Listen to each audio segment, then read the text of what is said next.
con la tiranía de hoy.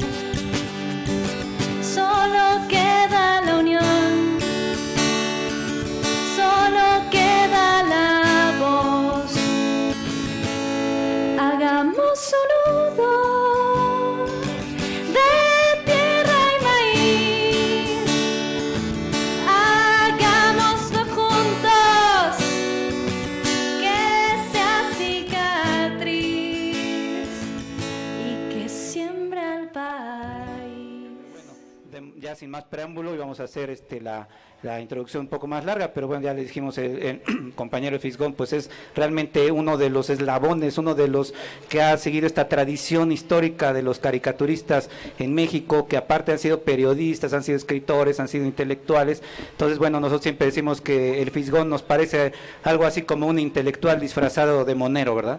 Porque realmente ha aportado bastante información, y aquí en Puebla, bueno, por ahí está la raíz nazi del PAN, los libros, bueno, entonces ya sin más preámbulo, porque todos quieren escuchar al Fisgón, pasamos con el compañero Fisgón a su conferencia del día de hoy. Muchas gracias.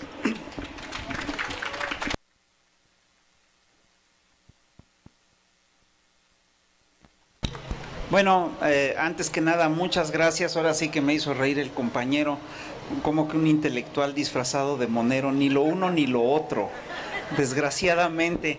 Quiero decirles varias cosas. Lo primero que les quiero decir es que los quiero felicitar por mantener este círculo de estudios. Estos círculos de reflexión y análisis de veras son mucho más importantes de lo que se imaginan. La vez pasada que vine les dije esto y lo reitero. Ustedes se van a dar cuenta, en la medida en la que reciben más información y que tienen una idea más completa de lo que es el mundo y tienen más datos y más elementos de análisis, van a entender mejor la vida, y les va a servir hasta para tomar el camión. Es increíble, porque son cosas que de veras te amarran a la realidad y te dan un sentido muy importante, te ubican pues en el planeta. Y un poco, yo recuerdo que la vez pasada les vine a platicar de una tesis que estaba yo trabajando, que es sobre los ciclos revolucionarios y los ciclos contrarrevolucionarios. Y bueno, ya el libro, ya la tesis cuajó, ya es un libro, ya está aquí, y y obviamente voy a bordar sobre este tema, voy a profundizar sobre este tema, y les voy a contar algunas cosas que además yo creo que tienen mucho que ver con lo que está ocurriendo y con lo que está ocurriendo aquí en Puebla, y lo que ha ocurrido en Puebla desde principios de mayo, ¿no?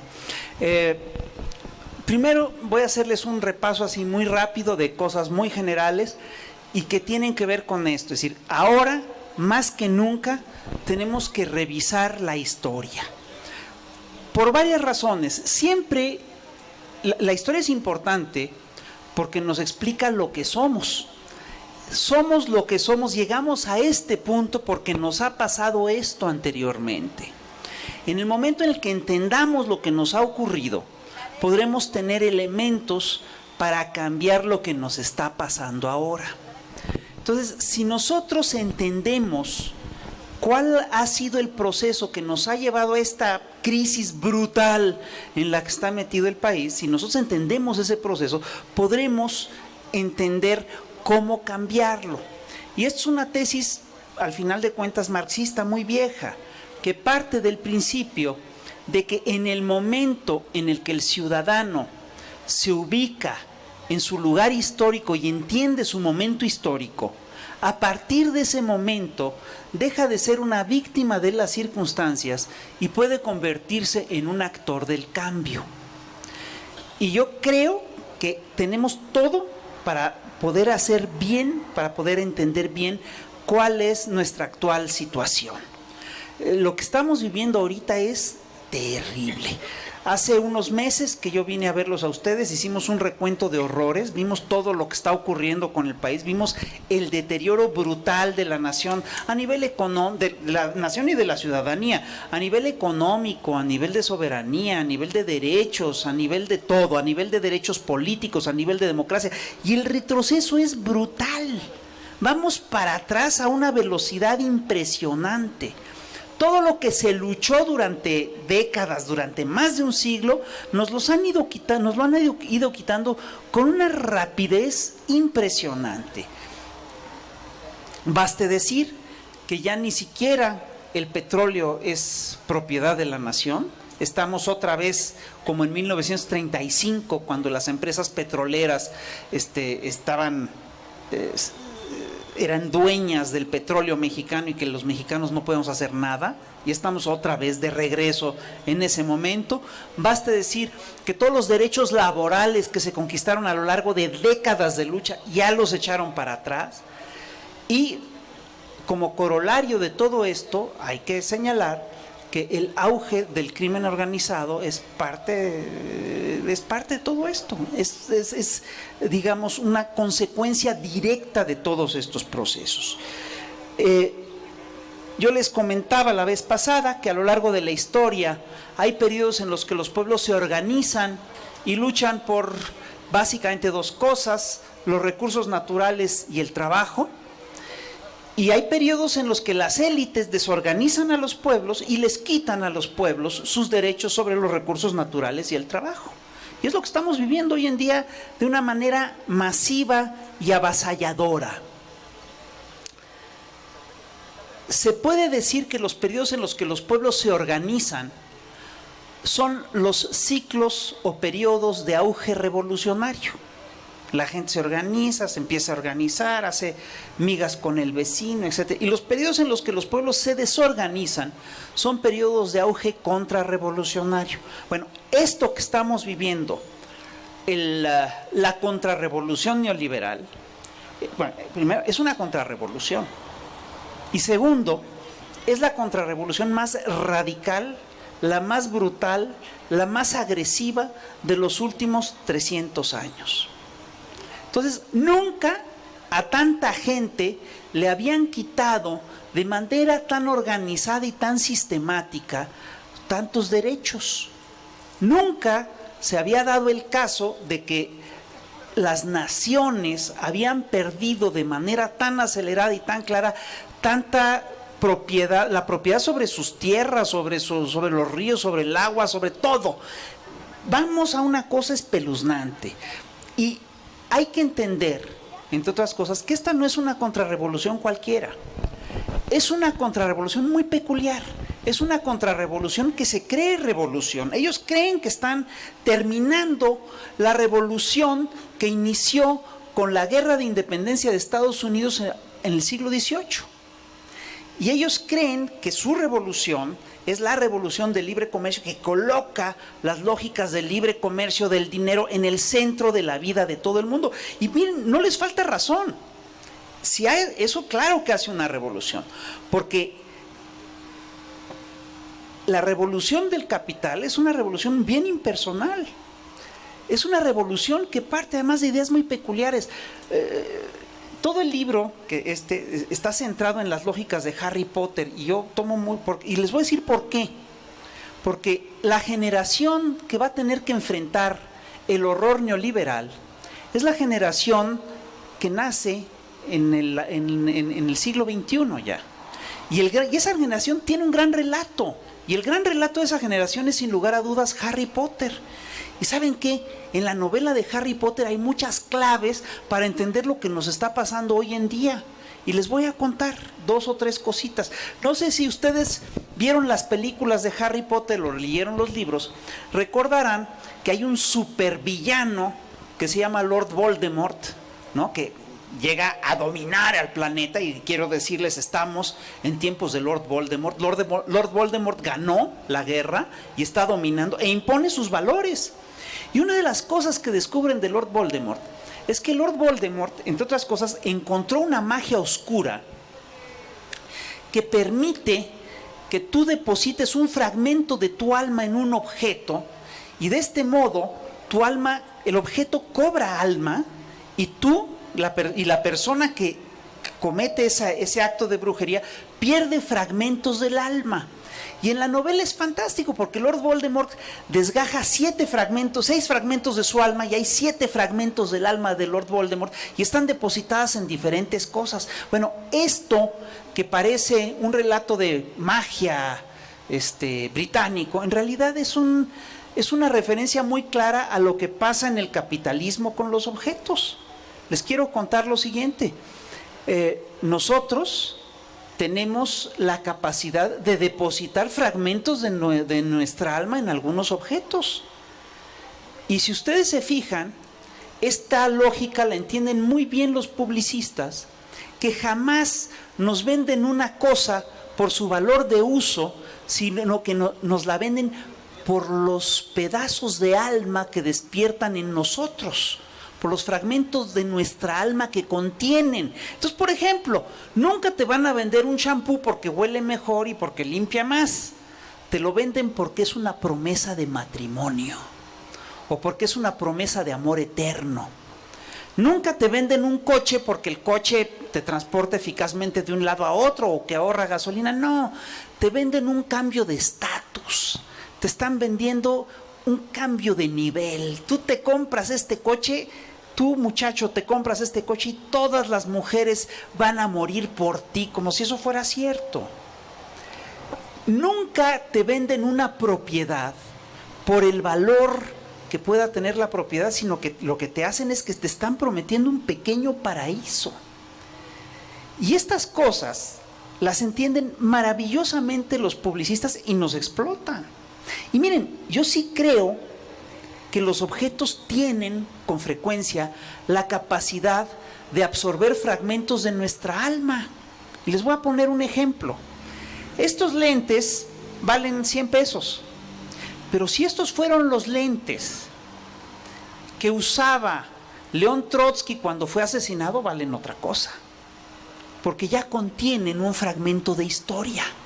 Esto lo entienden muy bien los anticuarios y lo entienden muy bien los coleccionistas, que lo que hacen es que básicamente buscan fragmentos de almas y fragmentos de historia que están depositados en los objetos.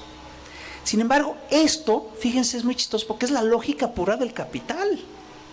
Porque tú puedes, finalmente, hacer estos lentes cuesta 100 pesos, pero si te los puedo vender como los lentes que tenía Francisco I. Madero cuando lo mataron, pues cuestan una fortuna. ¿De acuerdo? Entonces, ese es el juego en el que estamos manejándonos constantemente. Y quiero decirles que esta contrarrevolución, la actual contrarrevolución neoliberal, no es una revolución cualquiera. Es una contrarrevolución que está encabezada por el capital financiero. Es decir, su lógica dominante es la lógica de los bancos, de las casas de cambio, de las casas de bolsa. El capitalismo, como bien sabemos, está dividido por sectores. Hay un capitalismo que produce, hay un capitalismo que comercia, hay un capitalismo agrario, pero este es el capitalismo más puro, es el capitalismo que gana dinero con el dinero. Es el proyecto del capital financiero, es de la forma más pura del dinero. Entonces, todas estas cosas que estamos viendo en la cual los objetos de repente se posesionan, cobran fragmentos de alma, etcétera, etcétera, son parte del proyecto económico, son parte de este modelo, son parte de estas lógicas. Y yo quiero decirles una cosa, si es cierto que los objetos pueden contener fragmentos de nuestra alma, la otra parte también es cierto. Quiere decir que los hombres pueden vaciar su alma. Y entonces de repente nos encontramos con cosas que son increíbles. El valor de las cosas, los valores de la humanidad se deprecian de manera acelerada. Entonces los valores como la solidaridad, la fraternidad, la humanidad,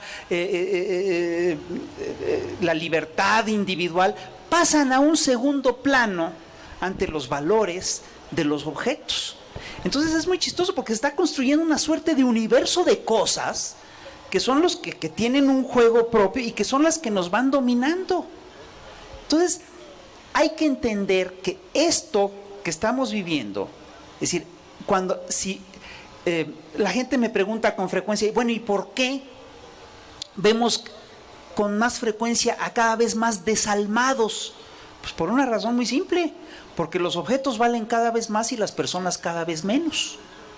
Y eso se traduce además de muchas maneras en nuestra vida cotidiana. Por ejemplo, ¿cuánto cuesta un salario mínimo en nuestro país? 81 pesos. 81 pesos, el salario mínimo se supone que tiene que ser suficiente como para que un jefe de familia le dé de comer a su mujer y a sus hijos, los transporte, les dé de vestir y hasta les dé educación, recreación y cultura. 81 pesos no alcanzan para eso. Alcanzan cuando mucho para una comida en una fonda de medio pelo para una persona. ¿Cuánto cuesta mandar matar a una persona en México? ¿Cuánto cuesta? ¿Saben cuánto cuesta el promedio? Son como 2,000 pesos. Baratísimo, baratísimo. No estoy inventando nada. Este es un estudio hecho por la revista, no sé si MX, es un estudio real que pregunta como cuánto cuesta. Y hay zonas en las que es más barato. Te voy a decir por qué. Porque tú a un sicario le pagas 20,000 pesos al mes y por 20,000 pesos al mes te mata a quien quieras. Te puede matar a 30 personas, entonces ya te salió a 1,000 pesos el muertito. La devalorización de la vida humana es parte del modelo económico que estamos viviendo. Entonces, en esta lógica, pues si lo que importa son las cosas, es el dinero, es la ganancia, etcétera, lo demás vale gorro. Entonces, ¿qué estamos viendo?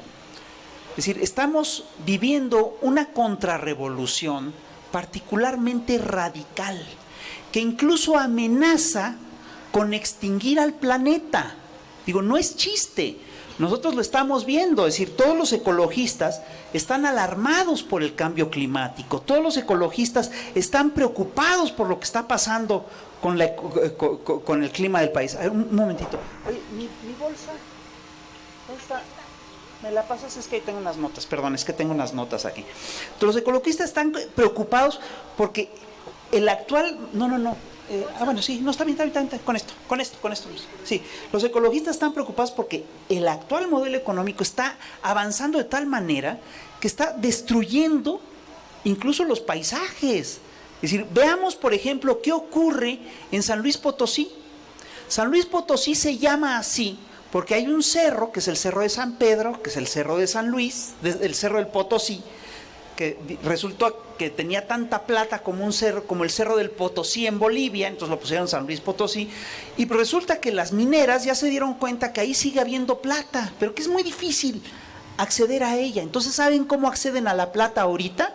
Es una cosa muy chistosa. Agarran pedazos del cerro como si lo mordieran, lo meten en containers, se lo llevan a Canadá, les hacen toda una serie de procedimientos, etcétera, quitan la tierra y dejan el mineral de plata y con eso hacen un lingote de oro o de plata, un lingote de plata de oro. Y así han destruido el Cerro del Potosí. Pasan con todo y están destruyendo todo. Que para hacer ese proceso necesitan envenenar las aguas, no importa. Veamos, por ejemplo, cómo funciona el tema del fracking. Ahorita nos dicen el fracking es una maravilla porque explota el petróleo llamado, los hidrocarburos llamados lutitas y se hace quién sabe qué cosa. Bueno, sí está bien, pero para poder sacar un barril de petróleo de lutitas, ¿qué tienes que hacer? Tienes que envenenar el subsuelo, tienes que agarrar litros y toneladas de agua, ríos enteros, hacerlos pasar por ahí y dejarlos tóxicos en el subsuelo. Imbebibles para toda la humanidad. En Estados Unidos se ha explotado el tema del fracking en varias ciudades y hay varias ciudades que tienen demandas legales para exigir que no se explote más el tema del fracking porque envenena el ambiente, porque descompone todo y porque además es altamente improductivo. Pero ante el valor del barril de petróleo, todas estas otras consideraciones que si la vida humana pasan a un segundo o tercer plano. Esas cosas no importan, pasan a ser cualquier cosa. Nunca había habido tantas especies animales en vías de extinción como ahora. ¿Ustedes creen que es casualidad? No es casualidad, es porque así funciona el sistema. Es un sistema absolutamente depredador. Le vale gorro el bosque, le vale gorro absolutamente todo. ¿Y qué es lo que están haciendo? Es decir, sí, para obtener una buena ganancia es necesario arrasar con un bosque, arrasan con el bosque. Pero además lo hacen con una mano en la cintura, así no les causa ningún remordimiento. Así funciona. Y son las lógicas del capital. Son las lógicas en las cuales los humanos pierden valor, el alma pierde valor y los objetos adquieren un valor extraordinario. A mí me llama la atención que, por ejemplo, un cuadro de Frida Kahlo puede valer 18 millones de dólares o 10 millones de dólares y la vida, es decir, con 10 millones de dólares, ¿cuántas gentes puedes matar en México? Puedes matar un montón. O sea, aquí hay algo que está totalmente distorsionado en estas lógicas. Bueno, y no solamente, es decir, una de las cosas que están haciendo estos señores es que en estas lógicas en las cuales la ganancia es lo fundamental y el valor humano es lo de menos, pues claro que crecen los estados delincuenciales. ¿Dónde creen que estamos? Esto es un estado delincuencial, es un estado criminal, es un estado ligadísimo a las lógicas del narcotráfico. ¿Y a qué se debe esto?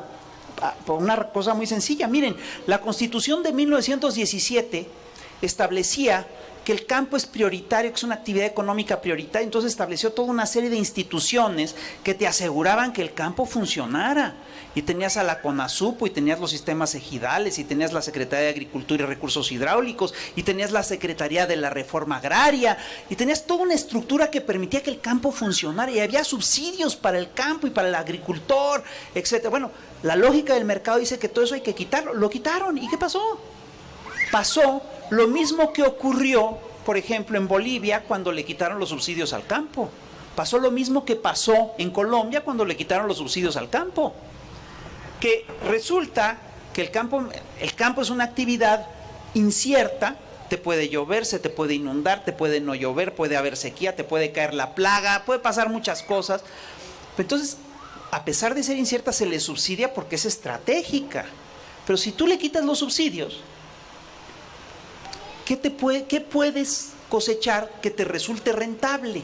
Entonces, por ejemplo, México no puede, y sobre todo si abres las fronteras comerciales a que te comercie a que compitas con el maíz de Estados Unidos y con el trigo de Estados Unidos y con la piña de Vietnam y con el arroz de Vietnam y con la piña de Tailandia, etcétera, pues resulta que son muy pocos los productos agrícolas que son realmente rentables en México. Entonces México es rentable en papaya, México es rentable para el chile, autosuficiente para el frijol, puede hacer todas unas cosas, pero hay temas en los que México no es rentable.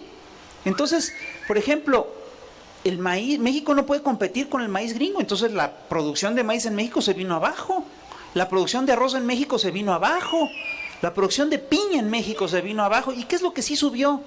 Los productos realmente rentables. ¿Cuáles son esos? La marihuana, la amapola, el cristal. Y somos, hoy en día, un país que está centrado en las lógicas de la economía del narcotráfico. Entonces, por ejemplo, México es, el procurador agrario hace unos años dio un dato que era espeluznante. Dice, en México, alrededor del 27% de toda la superficie cultivada está sembrada con estupefacientes. ¿Ustedes creen que eso es un fenómeno marginal? Pues no, es un fenómeno dominante. Y entonces, la gente dice, el campo mexicano está destrozado. Sí está destrozado. El campo tradicional está destrozado. En cambio, es un negocio extraordinario de dimensiones internacionales. Ya no producimos tomate, ya no exportamos tomate, ya no exportamos maíz, exportamos marihuana y somos el primer productor mundial de marihuana. Somos el segundo productor mundial, el primer productor mundial de amapola, la base de la heroína. Antes era Afganistán, otro socio de Estados Unidos, ahora somos nosotros. Somos el gran productor de metanfetaminas. Somos, y claro, esa es la gran industria agrícola nacional. Entonces, ¿qué ocurre cuando tú dejas, y fíjense cómo se vincula esto al capital financiero, porque yo les dije que este es el modelo del capital financiero, lo es. ¿Quiénes son los grandes socios de los narcotraficantes? Son los banqueros que les lavan el dinero. Como es un negocio sucio, es decir, llega dinero sucio y lo tienen que lavar. ¿Dónde creen que se lava? Se lava en el banco de la esquina, se lava en la casa de bolsa, se lava en las instituciones financieras convencionales. Y el otro día yo tenía un dato que me dejó apantallado. ¿Saben ustedes como cuántos sicarios y gente del narco fue detenida en el sexenio de Felipe Calderón? No sé si eran 20,000 o 40,000, pero se suman por las decenas de miles. ¿Saben cuántas gentes fueron detenidas por lavado de dinero en ese periodo? 20, y no 20,000, 20. Y ningún banquero. Esto quiere decir que los están dejando lavar el dinero. Y esto tiene una implicación muy seria. Si un día, si una semana, todo ese dinero dejara de fluir por el banco quebraría. Entonces, el narcotráfico, ¿qué creen? Es fundamental, es estratégico para el sector bancario nacional, para el sector financiero nacional. Las cifras son muy fuertes.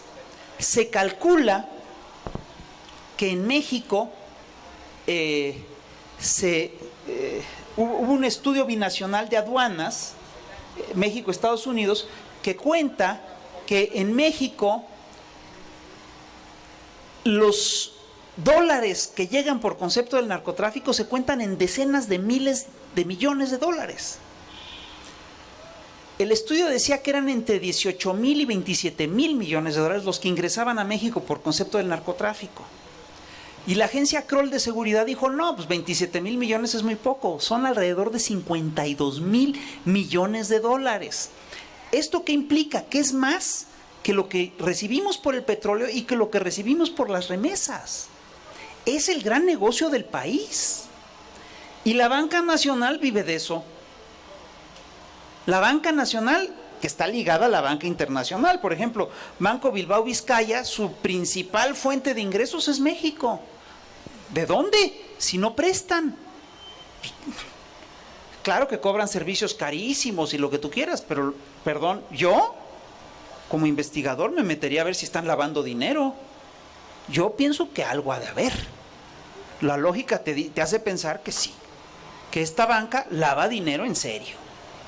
Entonces, en esta lógica, claro, las mutilaciones, los asesinatos, los desollamientos, la tortura, los secuestros, forman parte del proceso de acumulación de capital acá.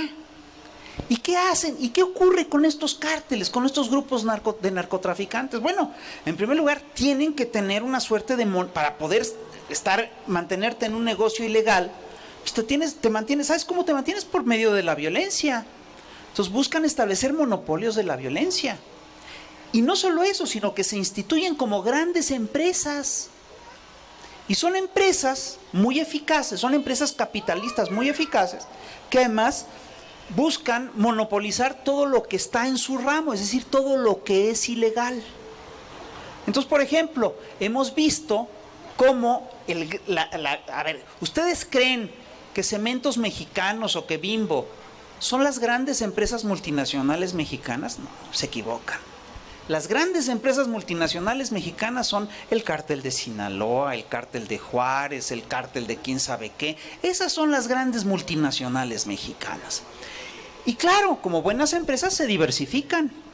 No solo se dedican a la droga, se dedican a los secuestros, al robo de autos, a la piratería, al tráfico de órganos, al tráfico de infantes. ¿Y saben a qué también se dedican? A sacar petróleo de los oleoductos. Es parte de esas mismas lógicas. Eso no lo pueden hacer, y bien lo sabemos, sin el contubernio de autoridades. Ustedes saben, se ha documentado que los huachicoleros le daban dinero a funcionarios del gobierno de Puebla. Y no sabemos hasta dónde llega la complicidad. El problema es muy serio. nos vendieron la idea de que Puebla era un pequeño paraíso en medio de un país convulso. No es un pequeño paraíso. Lo vimos hace poquito. Es un estado que está infiltrado por el crimen organizado. ¿Cómo no va a estarlo? ¿Y cómo no iba a estarlo? Es parte del proceso, es parte de lo que se hace. Es parte de las lógicas de acumulación del capital. Estamos viviendo lo que se llama un capitalismo gore. No sé si ustedes han visto el cine gore. Es este cine en el cual la violencia es el protagonista de la cinta. Entonces empieza con un asesinato y sigue con 3 y luego hay una bomba. Bueno, eso es lo que estamos viviendo. Es un capitalismo criminal. Son estados criminales. ¿Y por qué es tan importante la droga en los estados criminales? Por una razón muy simple. Porque la droga, producto ilegal, da ganancias que no te da ningún otro producto en el mundo. Eduardo Saviano, un italiano que hizo un trabajo extraordinario sobre la mafia napolitana, escribió, entre otras cosas, cómo funciona el tema de la droga en nuestro país. Y lo que cuenta es increíble. Dice, si hubieras invertido 1,000 euros en acciones de Apple, la empresa más capitalizada que se ha visto nunca en una lista de cotizaciones, a principios de 2012, en 2014 hubieras obtenido 1,670 euros, una ganancia de 670 euros. No está mal, pero si hubieras invertido en Coca a principios de 2012, en 2014 tendrías 182,000 euros. 100 veces más que invirtiendo en el título bursátil récord del año. Por eso el negocio de la droga es tan importante y por eso es tan difícil de quitar. Pero lo que les quiero decir es muy fuerte, es decir, el modelo es tan voraz que no solamente no le importamos nosotros, las lógicas del modelo son tan feroces que no le importa ni siquiera el capitalismo. Y voy a lo siguiente.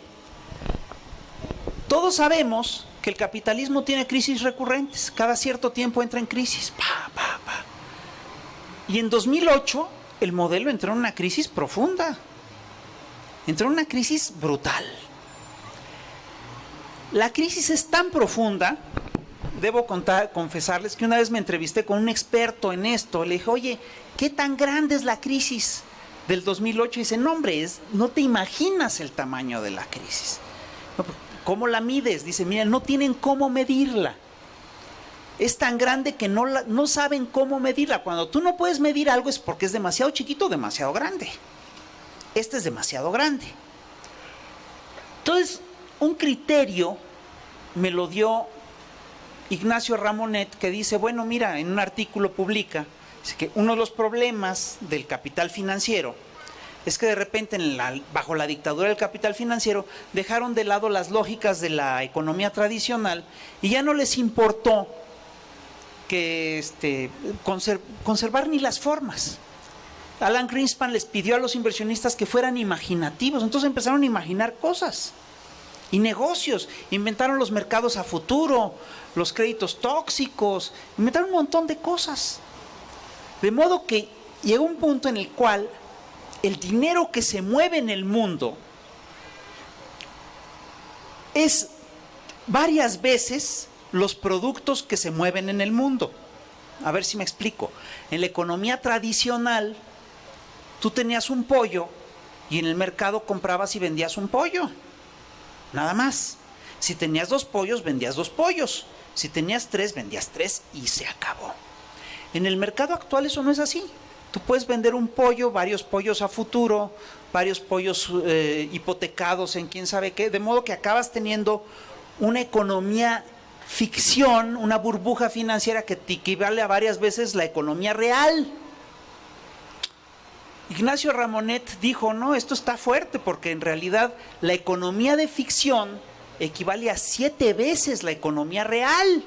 Es decir, que había un pollo y comprabas y vendías 7. Eso es insostenible. Y luego llegó un economista, bueno, la banca suiza dio un dato que era más preocupante, dice, no son 7, son 12. ¿Ya? Que había un pollo y compraban y vendían 12 pollos. ¿Qué pasó? Y luego Samir Amin hace un estudio más a fondo y dice, no son 12, son 42. Hay un pollo y compran y venden 42. Eso quiere decir que 41 gente se van a quedar sin pollo. ¿Está? Es decir, es un sistema que se destruye a sí mismo. Y eso se vio, su primera crisis se dio en el 2008. Ahora bien, les quiero decir algo. El modelo está en una crisis ultra profunda. Y cuando se dan estas crisis, las sociedades se polarizan y empiezan a buscar soluciones novedosas, soluciones nuevas, y empiezan a buscar salidas distintas. Cuando esto ocurre, lo que suele pasar es que los pueblos o las sociedades se radicalizan. Y entonces surgen grupos tanto de extrema derecha como de extrema izquierda. Si se polarizan la derecha y la izquierda. Y entonces, esto es lo que está pasando ahorita. En 1917 o 17, Rosa Luxemburgo estaba en la cárcel y escribió un manifiesto que era fundamental, que es muy importante, que es el manifiesto Junius, en el que dijo, el mundo o va al socialismo o va a la barbarie. Estamos en un punto en el que o cambiamos de modelo a nivel mundial, buscamos un mundo alternativo, o vamos al arrasamiento, vamos a la extinción. El cambio climático es real, la crisis ecológica es brutal, la crisis del capitalismo es profunda, la crisis humanitaria es brutal, las migraciones, vamos, nunca habíamos visto migraciones de esta escala. Es decir, ¿qué está ocurriendo con las migraciones? Lo que ocurre es muy claro. Lo que ocurre es que llegan los grandes, las empresas, haz de cuenta, llegan las empresas multinacionales a una región, arrasan con la región, sacan lo que quieren, puede ser un lingote de oro, o pueden ser cultivos de quién sabe qué, o puede ser marihuana o amapola, lo que quieras, ¿no? Se retiran y dejan a la gente en la miseria. ¿Y la gente qué hace? Se va a donde puede haber trabajo. ¿Y dónde puede haber trabajo? Pues a donde se fue su riqueza. Entonces, por ejemplo, tenemos oleadas migratorias históricas. Todos conocemos a alguien que se ha ido a trabajar a Estados Unidos. ¿A poco no? ¿Por qué se van a Estados Unidos? Porque Estados Unidos sacó el dinero de acá, lo concentró allá. Pues la gente aquí no tiene chamba. ¿Dónde hay chamba? Pues hay chamba allá, pues vamos allá. Es como si fuera siguiendo su riqueza. ¿Sí me explico? Entonces, ¿qué ocurre con esas sociedades? Son sociedades que se ven amenazadas con cambios profundos. Bien sabemos que Estados Unidos, de seguir las lógicas migratorias que tenemos ahora, en unos años ya no va a ser un país de blancos. Va a ser un país en el que las mayorías, los blancos van a ser una minoría más. Y los latinos siguen creciendo en serio. Y en Francia pasa lo mismo. Se calcula que en menos de 20 años, de seguir las actuales tendencias, la mayoría en Francia ya no va a ser católica, sino musulmana. No es así de simple. Entonces estas sociedades se ven amenazadas. Entonces, ¿qué ocurre? Ocurre que surgen, entre otras cosas, grupos de extrema, grupos de izquierda y grupos de extrema derecha. Se radicalizan las sociedades. Y lo que hemos estado viendo ahorita en estos procesos es exactamente eso. Vean las elecciones de Estados Unidos que acaban de pasar. Yo nunca me imaginé en mi vida que un candidato que se dice socialista como Bernie Sanders pudiera tener la posibilidad de haber ganado la nominación del Partido Demócrata. Nunca se me ocurrió en la vida. Y sin embargo, para pararlo le tuvieron que hacer fraude. Pero la otra parte también es cierta, los grupos de extrema derecha se radicalizan. Ve lo que ocurrió en esa elección. Frente a Sanders estaba Donald Trump, que es un neonazi. Seamos claros, es un fascista. Y además, veamos lo que pasó en Francia. Francia tienes un candidato muy progresista como Mélenchon y tienes también a Marine Le Pen, que casi gana. Entonces, el mundo está en juego. Y lo mismo está pasando aquí en México. En México, el movimiento obradorista tiene una fuerza impresionante. Nunca la izquierda había tenido una intención de voto tan fuerte como ahorita. Nunca. Y si a Andrés no le hacen fraude, gana. Y si las elecciones fueran limpias, arrasa. Entonces, tienes al lado de eso el surgimiento de grupos de derecha muy radicales. Y la derecha se desespera, y por eso al buzón ciudadano de allá de la Ciudad de México, los panistas le metieron todo para tronarlos, ¿no? Y es increíble, porque al final de cuentas es un círculo de reflexión. ¿Para qué meten ese pleito? Te habla de qué tan descontrolados están. Ahora bien, hay que entender qué significa el fenómeno de Donald Trump. Donald Trump, para entenderlo, hay que tener 4 claves. 1, nos manejaron durante la campaña que Donald Trump era un outsider del sistema, un hombre que estaba fuera del sistema, un rebelde del sistema. No es un rebelde del sistema. Donald Trump es un millonario, hijo de multimillonarios. Es un hombre del sistema. Aprovecha el desastre provocado por la derecha para impulsar un gobierno que está más a la derecha. Y eso es una vieja estrategia de la ultraderecha. Trump no es un enemigo del sistema. Es uno de los hombres más ricos del mundo y representa, sin lugar a dudas, a un sector poderoso del capital financiero. Eso es lo que representa. Dicen, es un magnate, es un hijo de magnate. Aunque ustedes piensen que es hijo de otra cosa, es hijo de magnate. De hecho, quien manejó la campaña de Donald Trump fue, sin lugar a dudas, un alto ejecutivo de Goldman Sachs. Trump se la pasó hablando pésimo y pestes de los ejecutivos financieros, pero el que le llevaba la campaña era un ejecutivo financiero de Goldman Sachs. Era de ellos. Y no solo eso, sino que en cuanto llegó Trump a la presidencia, puso a Steven Mnuchin, que es este ejecutivo de Goldman Sachs, le dio un cargo importantísimo en el Departamento del Tesoro. Trump, es decir, una prueba de que Trump representa a un sector del capital financiero es el hecho de que el día en que él gana la presidencia de los Estados Unidos, el índice Dow Jones subió 10% y llegó a un récord histórico de 20,000 puntos. Y tú tienes que entre ese sector hubo un montón de empresas que ese día obtuvieron ganancias de más de 10 puntos, de más de 2 dígitos. Es decir, obtener en un día una ganancia de 2% en la Bolsa de Valores de Nueva York es una cosa brutal. Ese día hubo empresas que obtuvieron ganancias del 37%. Ese sector es el que representa a Donald Trump. ¿Y cuáles fueron las empresas que ese día vieron subir sus acciones a niveles fenomenales? Empresas de petróleo, empresas de explotación de carbón, empresas de hidrocarburos, empresas militares y empresas de control de cárceles y etcétera. Ese es el sector financiero que representa Donald Trump. Representa al sector más voraz, al más inescrupuloso, al más ecocida y al más genocida del capital financiero. Y como capital financiero hay que entender no solamente a los bancos y a las casas de cambio, hay que entender a todas estas empresas globales que cotizan en la bolsa. Luego, la llegada de Donald Trump, y esto hay que entenderlo, es producto directo de la crisis profunda del neoliberalismo. Donald llega a la Casa Blanca porque el modelo está en bancarrota.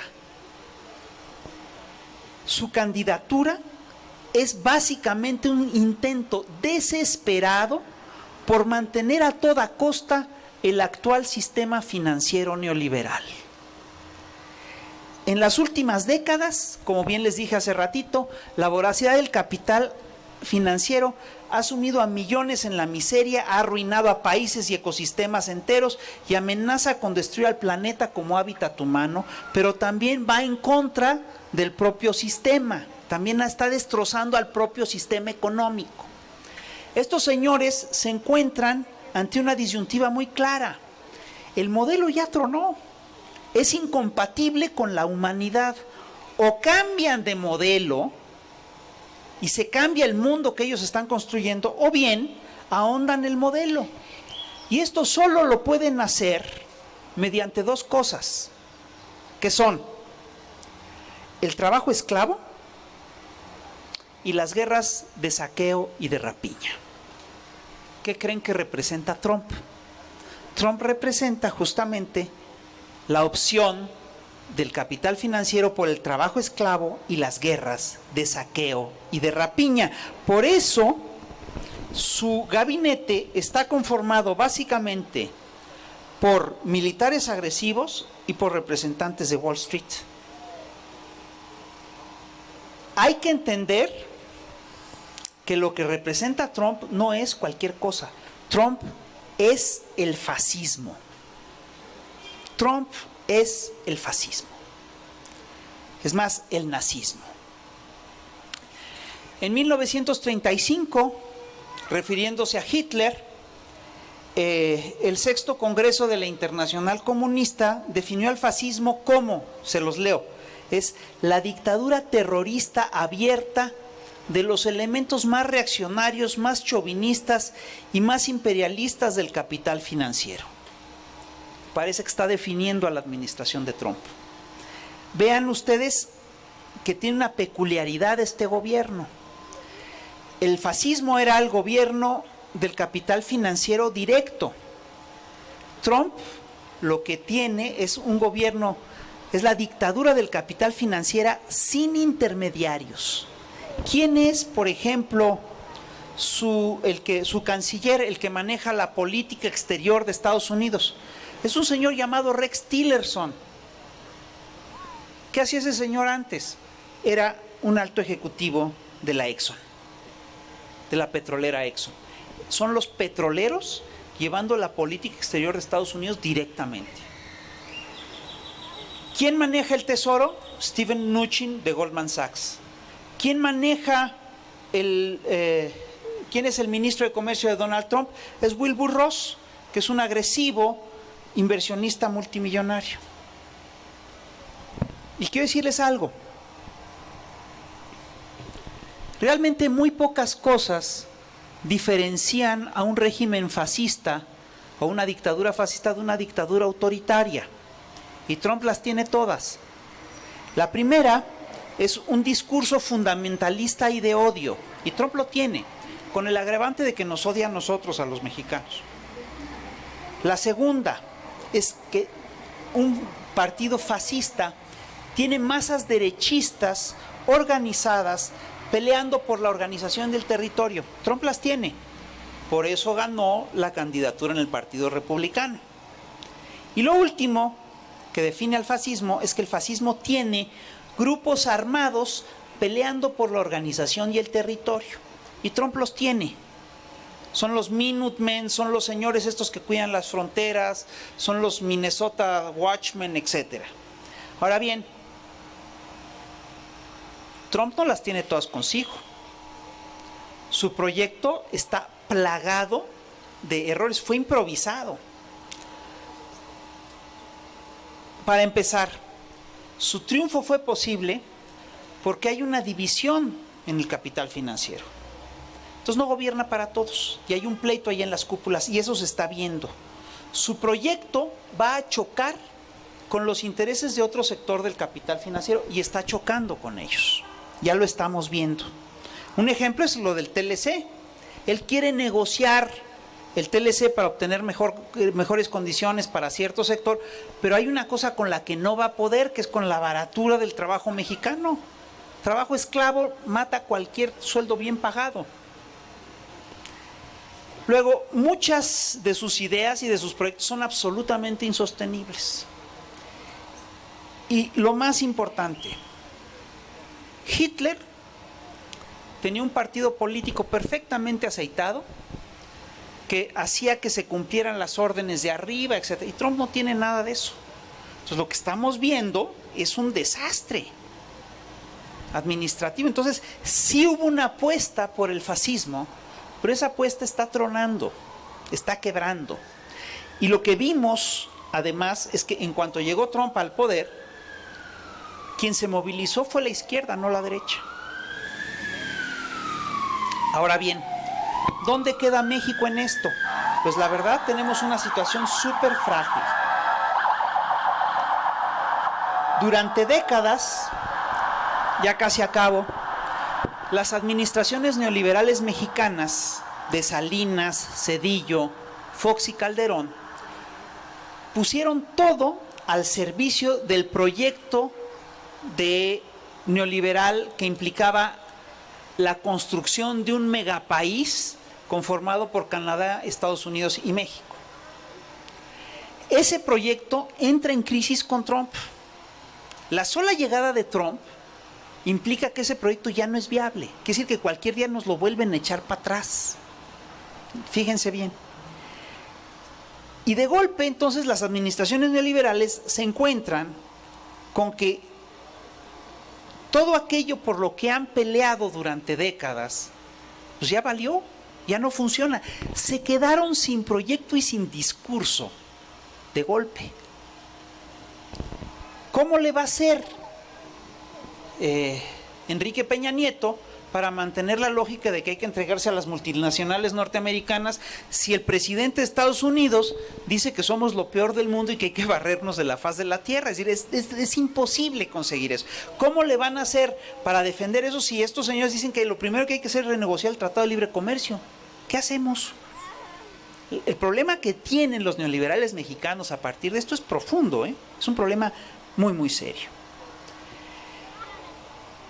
Y además el fascismo, el racismo de Trump golpea le pega en el centro al discurso de las élites mexicanas, que son muy racistas. Pero si el discurso, imagínate, ¿tú cómo sostienes tu racismo si, según el racismo del señor al que tú consideras el dueño del mundo, tú eres inferior? Ahí tienen un problema que no van a poder salvar. Y la otra cosa es que Trump quiebra al bloque neoliberal mexicano. Es el momento en el que podemos cambiar esto. Porque si los dejamos, estos señores lo que van a hacer es que se van a someter todavía más. Y es lo que están haciendo tanto Peña como Videgaray. Están viendo cómo se le someten más al proyecto de Donald Trump. Los dejó sin discurso, los dejó sin proyecto y los dejó además en medio de una crisis brutal. Eso es lo que estuvo en juego.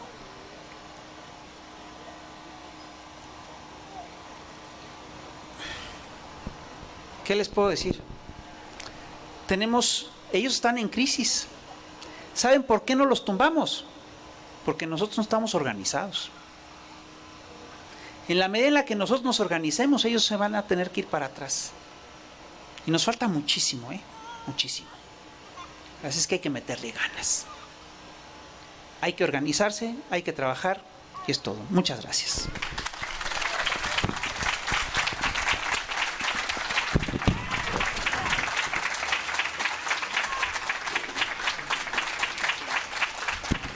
Pues muchísimas gracias por esta primera parte, lo central de la exposición. Como les decimos, vamos a hacer como siempre una ronda de intervenciones, de preguntas, lo que ustedes quieran aquí comentar acerca de principalmente del tema. Si pueden pasar acá, hacemos una fila como siempre, solamente a ver si los que vayan a intervenir hacemos una fila más o menos también para calcular el bloque que tenemos, y también les vamos a pedir que por favor pues más o menos sean unos 3 minutos para que centren sus intervenciones, y porque como decíamos para que nuestro compañero pueda tener el tiempo. ¿Puedo pedirles un favor? Claro, sí. Mira, lo que queremos que hagan ahorita es que nos hagan preguntas. Entonces, que sean preguntas de 1 minuto Bueno. Un minuto. Un minuto de preguntas y nos lanzamos a hacer la... Va, entonces, empezamos. Sí, bueno, aquí hay un punto muy interesante, muy preocupante, que es precisamente el tema ecológico. Y va muy de la mano con la cuestión de la crisis que tiene Estados Unidos. Es el país más endeudado del planeta. O sea, su deuda ya son 20,000 trillones de dólares. Es 70 y tantos más de la deuda mundial.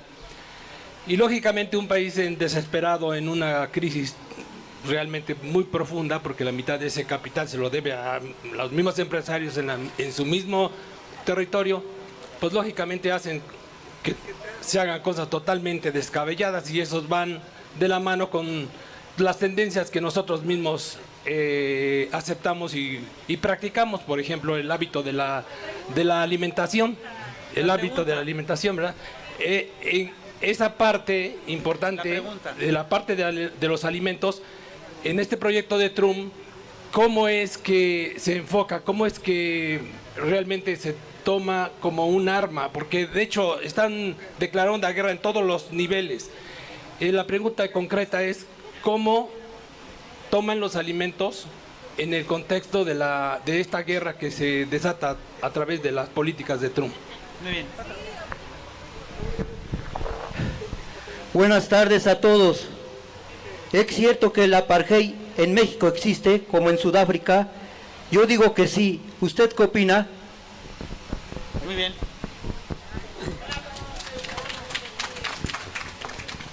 Bueno, pues en principio felicidades por este hombre que uno piensa que un monero, como se le llame, solo hace muñequitos, pero en el caso de él es un verdadero productor de cosas históricas, cosas sociales, económicas, y es una chuchería el señor y lo felicito bastante, siempre lo he admirado. Y una pregunta, aquí empieza el minuto, sería, usted con su experiencia y con todo lo que ha investigado y trabajado, ¿cree usted concreto que se pueda hacer algo aquí en México, fuera de todas las tareas que usted nos dice para liberarnos? Yo solamente quiero saber si se puede hacer algo en México exclusivo para derrotar, cambiar o aflojar el cambio climático que nos lleva igual al voladero. Gracias.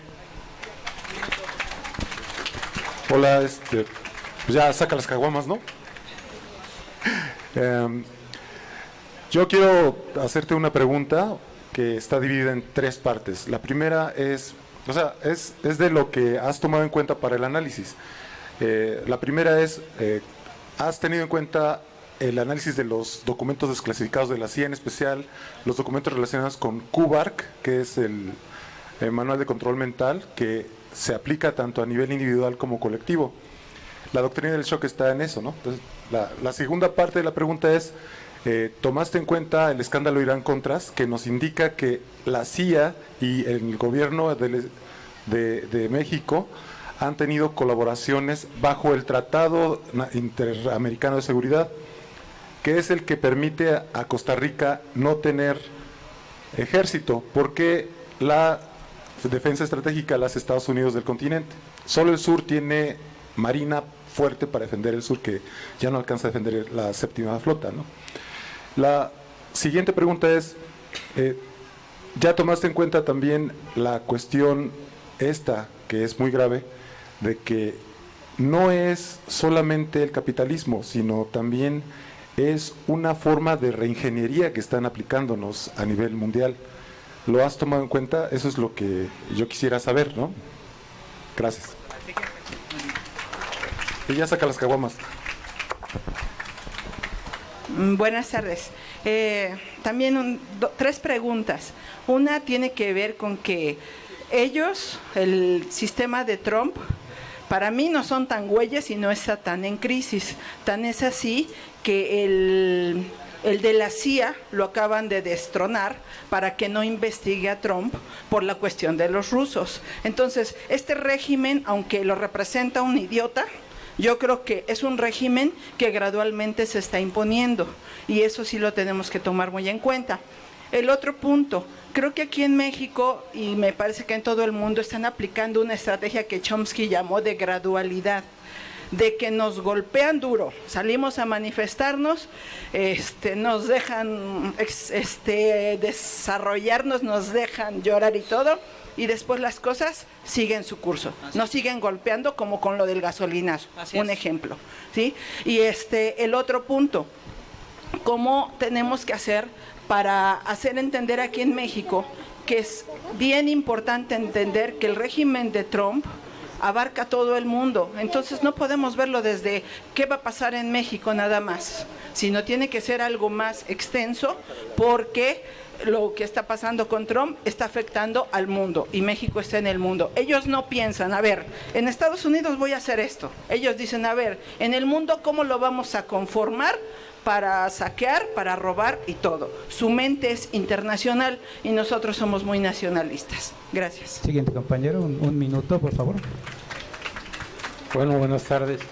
Miren, el interés que nació en mí para participar en este foro es de que escuché a nuestro conferencista hablar de lo que es el tema ecológico, ¿no? Del cuidado del medio ambiente. Entonces, yo soy una persona común como cualquiera, pero me interesa el tema. Tan es así que organicé una asociación civil. Yo vivo en Xunacatepec, aquí en la ciudad de Puebla. Invité a unos amigos que a lo mejor ni siquiera les cae el 20 de lo que es realmente el cuidado del medio ambiente. Sin embargo, la idea central pues la tengo yo. Quise comenzar en Xunacatepec con una pequeña campaña para reciclar todo lo que son el desperdicio, la basura electrónica, que es celulares, tal, etcétera, que ya estén en desuso total, que no tengan ninguna posibilidad de que tengan reparación, o que el objeto social de la organización es el cuidado del medio ambiente, y queremos evitar que esto continúe. Entonces, miren, lo que sí les quiero comentar es que fui a la secundaria local y los maestros totalmente me salieron los directivos con que ya no era posible. Entonces, que ahí llevan otras políticas, etcétera. Mi pregunta es nada más, ¿hay en nuestro partido parte del magisterio que nos pueda apoyar en esto? Estaría yo en plena disposición de escucharlo. Siguiente, por ahí si redondea mis planteamientos por el tiempo. Buenas tardes. Bueno, yo estaba escuchando también acerca de la situación que está atravesando ahorita, lo del modelo neoliberalismo, el neoliberalista. Yo creo que también esa situación está llevando a cabo una situación de decadencia. ¿Por qué? Porque por un lado, este señor Trump tiene problemas con los republicanos.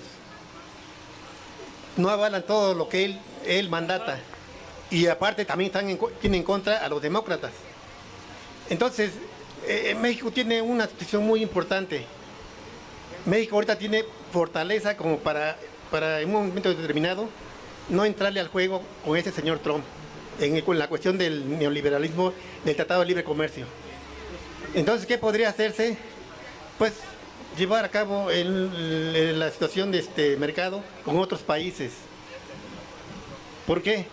Porque ahorita con esa coyuntura que hay, digamos que Trump no la tiene toda consigo, y quién sabe cómo vaya a llegar cuando se vaya a negociar el Tratado de Libre Comercio con otros países, con Canadá, México. Ahí puede haber esa coyuntura si se ponen tanto Canadá como México fortalecerse y no dejarse mangonear por este señor, se podría lograr un buen acuerdo para México. Si no, hacerse a un lado México, porque tiene las condiciones para tratar con otros países y llevar adelante el comercio, el convenio, este comercio. Otra cosa, compañeros, ya Estados Unidos vemos que es un país que está en decadencia. El capitalismo no es otra cosa que ya va para abajo. ¿Por qué? por su mismo sistema que tiene, situación moral que tiene ya el país, y aparte de eso, la droga que los está acabando. Entonces, yo pienso que por ahí está la jugada ahora, con esa coyuntura que tiene México, y ya no tiene, bueno, Trump no tendría esa fortaleza como para hacer ese convenio con Canadá y México. El siguiente, por ahí con el tiempo. Sí, buenas tardes. Mi pregunta es, ¿cómo Donald Trump va a afectar a México ahora que hay las elecciones de 2018? Porque aquí tenemos un Venezuela que lo están utilizando como lobatorio, ¿no? Pura represión. Mi pregunta es en concreto, ¿crees que le afecte con todo lo que está pasando en México y los métodos fascistas que está utilizando Peña Nieto, afectará a México con las elecciones de 2018? Esa es mi pregunta. Al siguiente. En cuanto al sistema, pues sabemos que es un sistema egoísta, no le está dejando algo a las futuras generaciones. Yo creo que sí hay solución. La solución para nuestro país sería deslindarse o deshacerse de estar de gatos de Estados Unidos, porque realmente nosotros tenemos una riqueza natural mucho más grande y más diversa que la de ellos. Entonces, como solución, pues podría ser invertir en cuanto a ecotecnias, tecnologías que sean renovables, que sean sustentables, que realmente haya subsidios para el campo, que no se dejen a un lado, políticas públicas en las cuales se pueda invertir. Y en cuanto tú estés produciendo como país, pues finalmente puedes ver los beneficios de exportarlo a otro país. No tenemos por qué estar viendo a Estados Unidos si tenemos a Rusia, si tenemos a Sudamérica. Nosotros somos los reyes, supuestamente de Sudamérica. Nosotros somos tenemos una gran capital como es el Distrito Federal, tenemos tantas cosas que pueden prometer, ¿no? Entonces, en este sistema yo quería preguntarle qué papel juega en cuanto a la geopolítica México y qué impacto puede tener relacionándose con otros países. Muy bien. Buenas tardes. Mi pregunta es, actualmente ya se vio en el mundo que el sistema neoliberal está fracasando. El mismo grupo de la G8 ya ha estado solicitando, está mandando indicaciones de que ya cambien las grandes transnacionales su forma de ser con los países pobres. Lo están empobreciendo tanto que por eso es la migración, como lo comentaba, o sea, si me quitas mi riqueza, pues tengo que ir a algún lado. Aquí lo vemos, el campo está pobre y vienen a la ciudad las gentes del campo, ¿verdad? Y aquí México está pobre, pues se van a Estados Unidos, y así pasa con África y con los países musulmanes, ¿sí? Ellos mismos están recomendando ya cambios a las grandes transnacionales. ¿Podrá ser que en lugar de que el mundo se vaya a un sistema más socialista, como pareciera que está yendo, que esa suavidad que está mandando ya el grupo de los G8 pueda cambiar el sistema o la gente se aplaque y lo vea así sin llegar al cambio socialista? Es una pregunta. La otra, ¿piensas que al radicalizarse la ultraderecha aquí en México para el cambio para las votaciones del 2018, como va encabezando las encuestas López Obrador, se radicalicen tanto a que quieran agredir y golpear a los grupos como de este tipo o a los grupos de trabajadores o de estudiantes, que se llegue a radicalizar tanto como en el 68?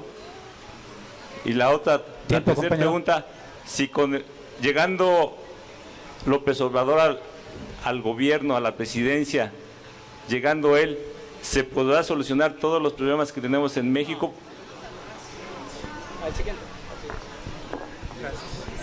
Buenas tardes, maestro.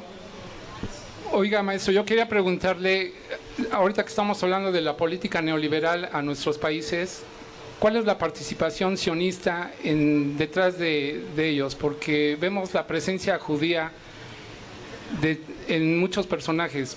Leyendo El Chamuco, usted nos decía que fueron nombrados como culpables de la crisis del 2008 Alan Greenspan y Edward Rubin. Los dos son judíos. Edward Rubin viene de Goldman Sachs y pasó al Citigroup. Alan Greenspan fue presidente de la Reserva Federal. En otro Chamuco, usted nos decía, maestro, que el asesor de la tesis de Videgaray es Rudiger Donsburg.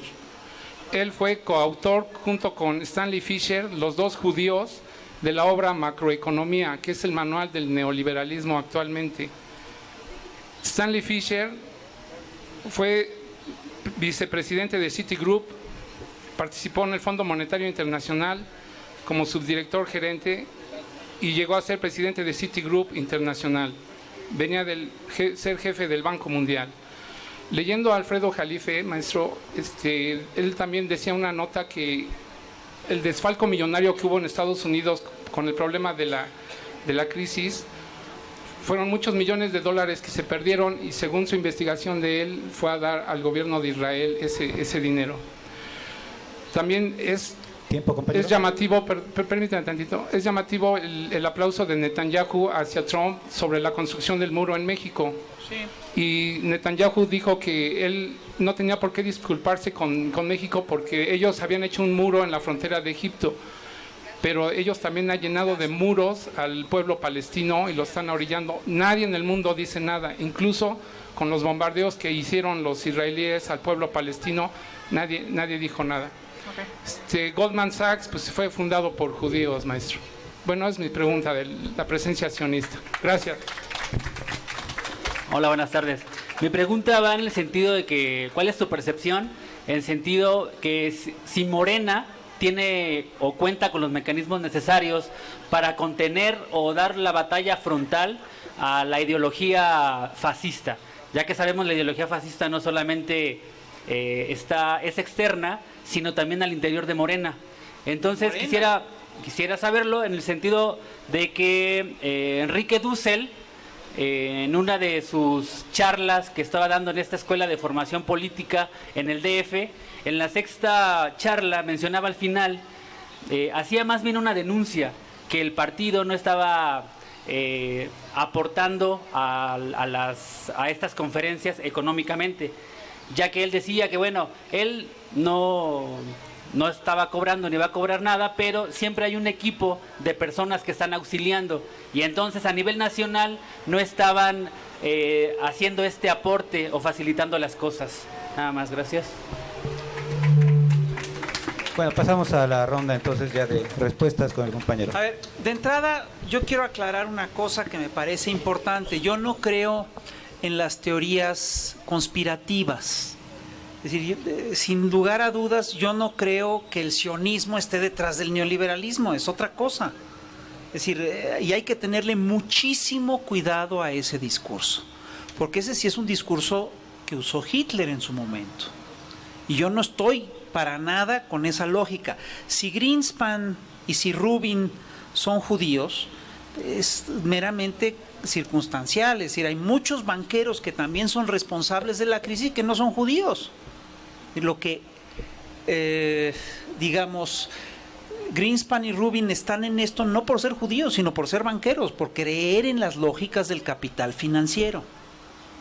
Lo que está en crisis, lo que nos pone en crisis no es el sionismo internacional, son las lógicas del capital financiero.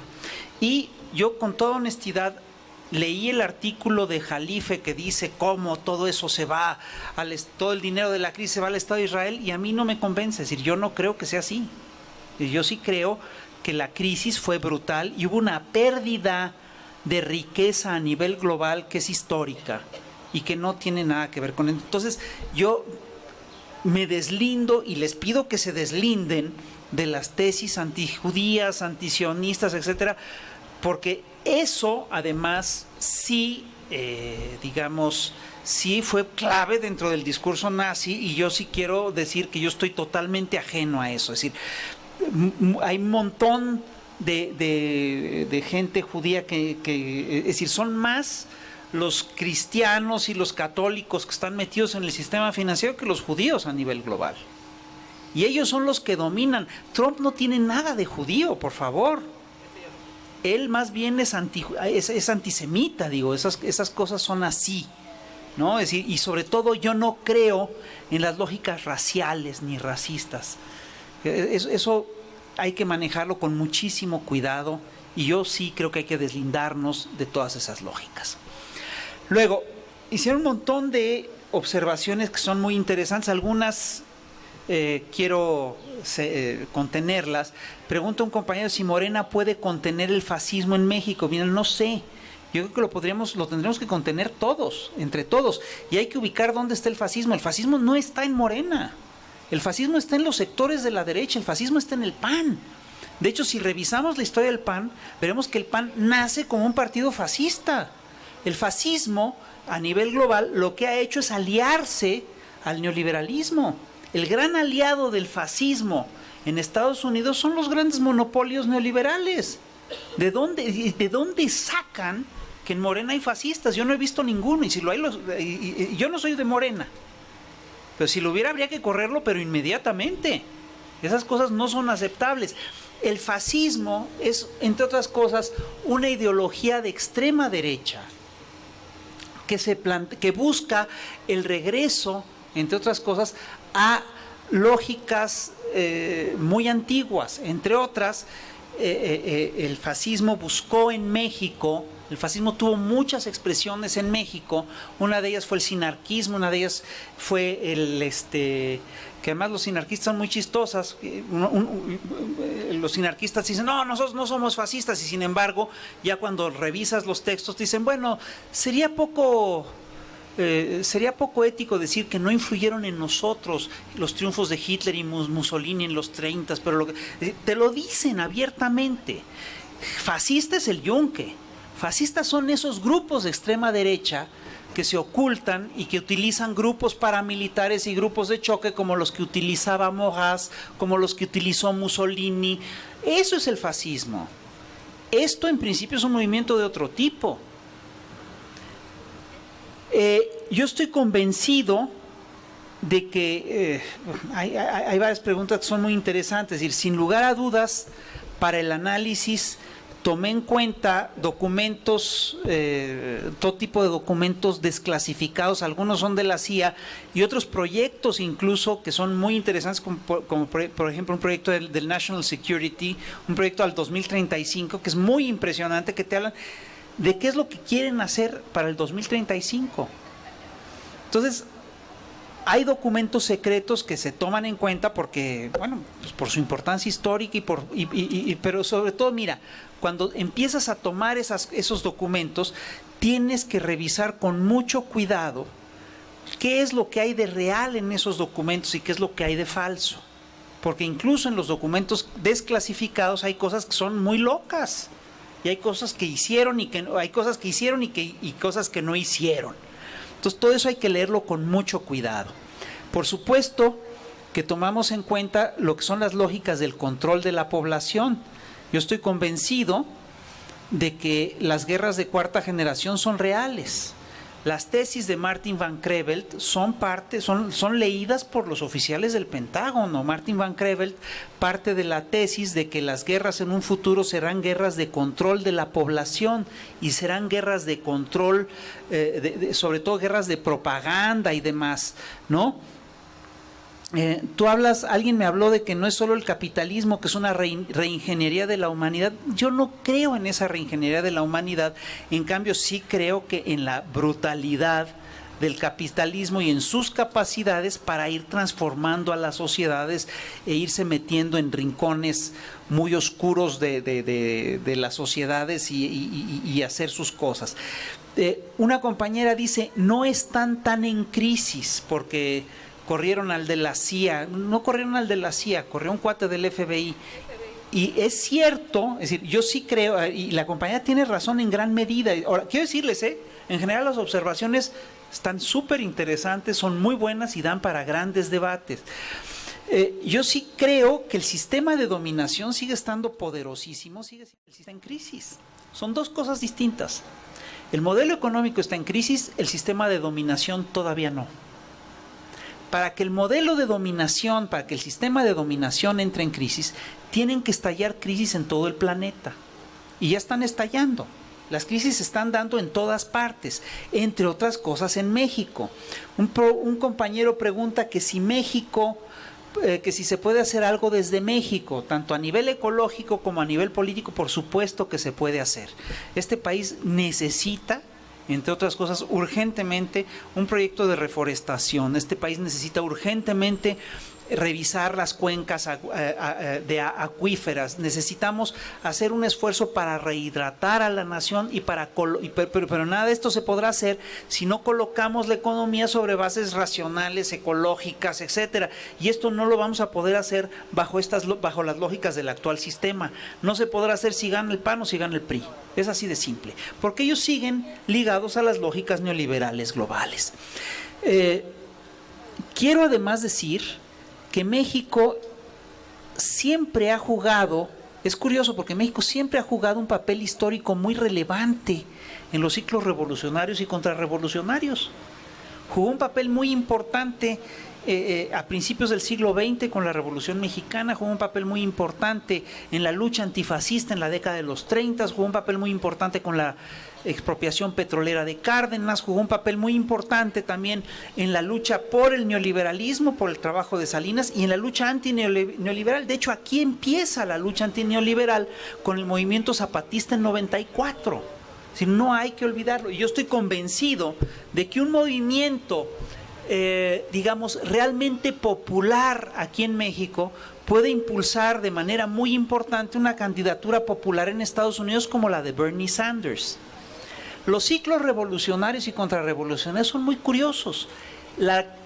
El ciclo revolucionario que va a dar al traste con el neoliberalismo empezó en América Latina y empieza en 1999 con el movimiento chavista, con el cual puede que yo no simpatice nada, pero continúa con la revolución de Lula, continúa con la revolución de Argentina, con la revolución boliviana, etcétera. Y vean ustedes, si bien efectivamente ahorita el régimen de Maduro, que es un tipo, a mí me parece que está cometiendo un montón de errores, etcétera, si bien el régimen de Maduro está acorralado, Temer en Brasil, que es el inicio de la contrarrevolución en Brasil, también está acorralado. Entonces, yo sí creo que el ciclo revolucionario va a crecer y va a ser de largo aliento. Yo creo que en México sí se está dando una toma de conciencia importante y que por eso el movimiento obradorista ha crecido mucho. Sin embargo, yo no creo que López Obrador sea la solución a todos nuestros problemas. Sin lugar a dudas, él no podrá resolver todos los problemas del país, es algo que tendremos que hacer entre todos. La tarea es brutal, lo que estamos enfrentando es terrible. Son 3 décadas de destrucción de la nación. ¿Cómo pretendemos que esto puede cambiar con una simple movilización, con una simple elección? Necesitamos remontar todo esto. Un compañero dice, el mundo no va a un sistema socialista. El mundo dice que tal vez el mundo vaya a un sistema socialista. El mundo no va ahorita a un sistema socialista. No se preocupen los conservadores, ni mucho menos los infiltrados a estas secciones. No vamos a un proyecto socialista. Lo más que podremos hacer es detener, entre otras cosas, aspectos específicos de la barbarie del capitalismo salvaje. A eso tenemos que aspirar ahorita, y es mucho. ¿Qué papel juega México en la geopolítica mundial? Puede jugar un papel muy importante. Sin lugar a dudas, la ultraderecha, la derecha se está radicalizando en todo el planeta, también en México, aunque en México están muy desconcertados. Todavía no saben qué hacer, no logran armar su discurso y están hechos bolas. En cambio, yo sí creo que los que entendemos cómo funciona esta cosa de los ciclos revolucionarios, contrarrevolucionarios, y los que hemos estado criticando al neoliberalismo desde hace décadas, tenemos un discurso muy sólido y muy bien armado. Si revisamos lo que hemos dicho nosotros en los últimos 30 años, vamos a ver que no le hemos cerrado tanto. Por lo menos no tanto como Aguilar Camino Krause, que han dicho unas cosas increíbles. Dijeron que el TLC era la neta del planeta, que era la salvación del país. Ve dónde nos tiene, ¿no? Entonces, yo sí creo que tenemos herramientas para cambiar lo que está ocurriendo. Tenemos herramientas, además, muy importantes. Pero la primera herramienta es que nos tenemos que informar, nos tenemos que organizar y tenemos que trabajar. Nunca antes habíamos estado tan en riesgo como ahora. ¿Me permiten hacerles una rápida encuesta para cerrar con esto? Levanten la mano, por favor, los que están metidos en alguna organización de cualquier tipo, así sea el yunque, para trabajar, para cambiar las cosas. Chingón. La vez pasada eran 2 o 3, ahora son un montón. Los demás, aplíquense. Los que están metidos activamente están en la posición correcta históricamente hablando. Los demás, aplíquense. Hay que meterse. Porque sí está en juego, entre otras cosas, la supervivencia de la humanidad y la supervivencia de nuestro país.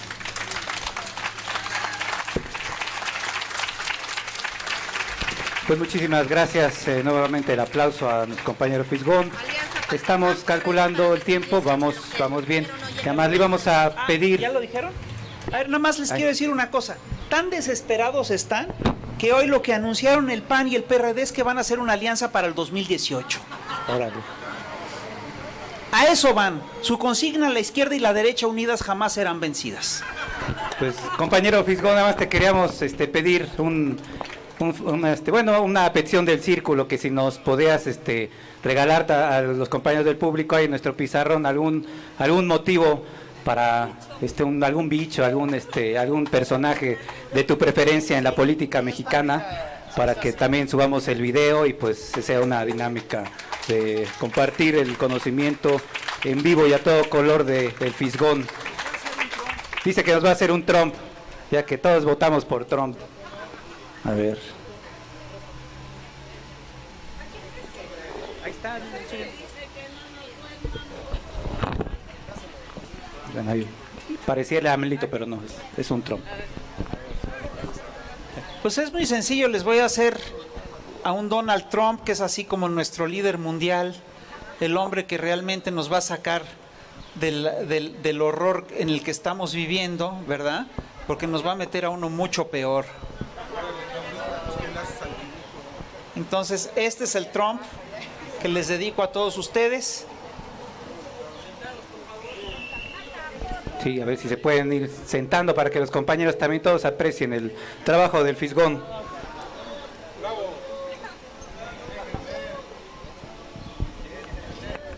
Bueno, es todo. Muchas gracias. Pues muchas gracias. Bueno, vamos a firmar libros, lo vamos a hacer rápido porque tengo que salir en un ratito. Bueno, a ver, los que tengan libros que firmar.